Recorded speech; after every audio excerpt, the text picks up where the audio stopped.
Nesse vídeo vamos continuar falando sobre o módulo NumPy. Dessa vez, vamos ver como o NumPy fornece suporte para operações específicas para vetores e matrizes. Para começar, vamos falar primeiro dos vetores. Então, uma vez que eu tenho o módulo NumPy importado já, eu vou criar dois arrays x e y, utilizando a função np.array. Então, o primeiro deles vai conter os elementos -1, 2 e 3. E para a variável y, eu vou utilizar 2, 2 e 2. Nós já vimos anteriormente como funcionam operações básicas com esses arrays. Eu posso, por exemplo, somar os arrays x e y, e essa operação ela vai ser feita elemento a elemento desses arrays. Então, o primeiro elemento do array x é somado com o primeiro elemento do array y, a mesma coisa para o segundo elemento e o terceiro elemento de cada array. Mas aqui nós vamos estar interessados no caso em que esses arrays representam vetores num espaço tridimensional. Então, vetores, eles têm dois tipos de produto que são importantes, que são o produto escalar e o produto vetorial. Para fazer o produto escalar entre os vetores x e y, eu posso utilizar a função np.dot e, entre parênteses, eu utilizo as variáveis x e y. Eu posso chegar ao mesmo resultado utilizando o operador arroba. Esse operador ele representa o produto escalar, quando os arrays são vetores unidimensionais, e ele também vai representar, como a gente vai ver daqui a pouco, produtos de matrizes, quando os arrays são bidimensionais. Um detalhe importante é que esse operador só está disponível a partir do Python versão 3.5. Então, se você utiliza alguma versão anterior, você ainda tem disponível a função np.dot para realizar um produto escalar. Caso você utilize a versão 3.5 ou mais recente, o operador para multiplicação de matrizes e produto escalar de vetores, o operador arroba, está disponível. Então, seguindo para o outro tipo de produto importante entre vetores, que é o produto escalar, eu posso fazer esse tipo de produto com a função np.cross e, entre parênteses, novamente, eu vou utilizar as variáveis x e y. Então, o produto escalar entre esses dois vetores que eu defini vai ser um vetor com essas componentes, -2, 8 e -6. Outra operação que é importante entre vetores é saber a norma ou o módulo de um vetor. Aqui é importante a gente notar que, utilizando a função abs, que é uma função nativa do Python, nós vamos obter o módulo de cada elemento de um vetor ou de um array. Se eu quiser saber o módulo de um vetor, ou seja, o comprimento, o tamanho desse vetor, eu preciso utilizar a função np.linaug.norm. Então, o módulo do vetor com as componentes -1, 2 e 3 é 3,74. E o linaug é um submódulo do NumPy que contém diversas funções específicas para se trabalhar com álgebra linear, que nós vamos ver em seguida quando falarmos sobre as matrizes. Para começar a falar sobre as matrizes, eu defini então essas duas matrizes A e B, que nós podemos visualizar fazendo um print dessas variáveis. Então, a matriz A contém os elementos 1, 2, 3 e 4, e a matriz B contém 1, 1, 2 e 2. Se eu quiser fazer a multiplicação dessas matrizes, eu não posso fazer A vezes B, porque isso me daria a multiplicação elemento a elemento, como a gente já bem sabe. Eu preciso, então, utilizar a função matmul,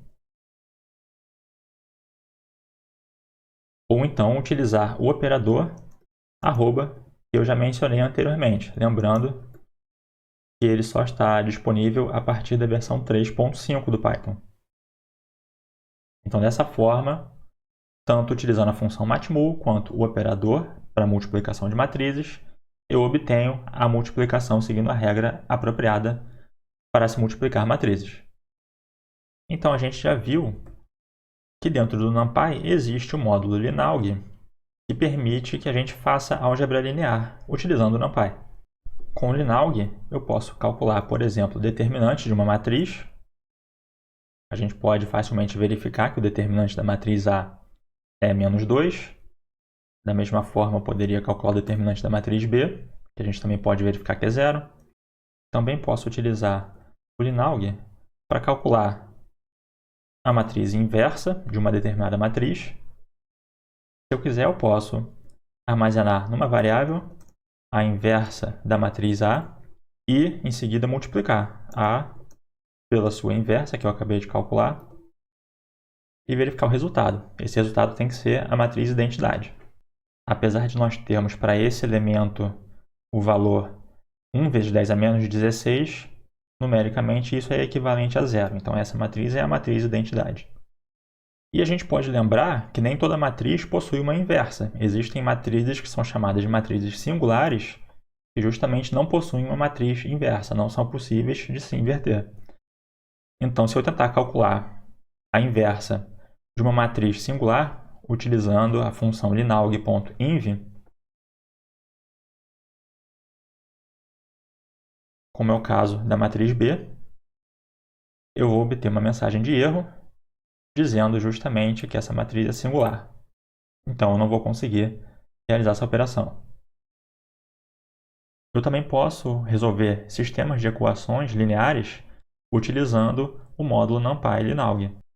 Então, vamos tomar como exemplo esse sistema nas variáveis x1 e x2, que tem como solução x1 igual a 1, x2 igual a 2. Em notação matricial, também é possível representar esse mesmo sistema dessa forma representada na linha de baixo, onde eu tenho uma matriz com os coeficientes, uma matriz com as variáveis e uma matriz com os resultados de cada uma das equações que formam o sistema. Então, para trabalhar com esse sistema dentro do NumPy, eu preciso definir essas duas matrizes, a matriz de coeficientes e a matriz de resultados.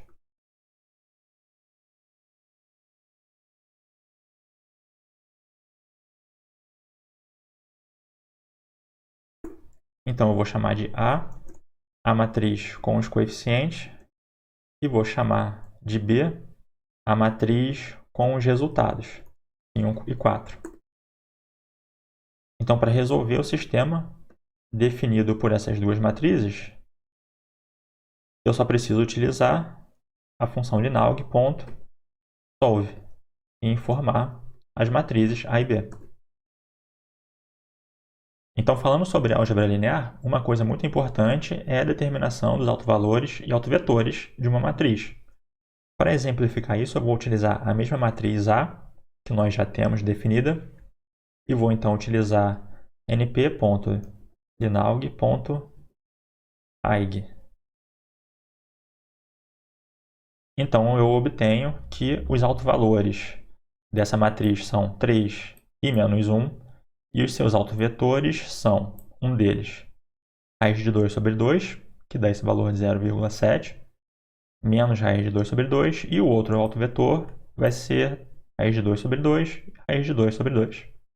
Então, para encerrar, vale lembrar que essas são as funções principais que o NumPy dispõe para nós trabalharmos com matrizes e vetores.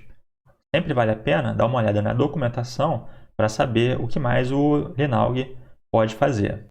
É só procurar no Google NumPy Linaug, que é fácil de encontrar a documentação.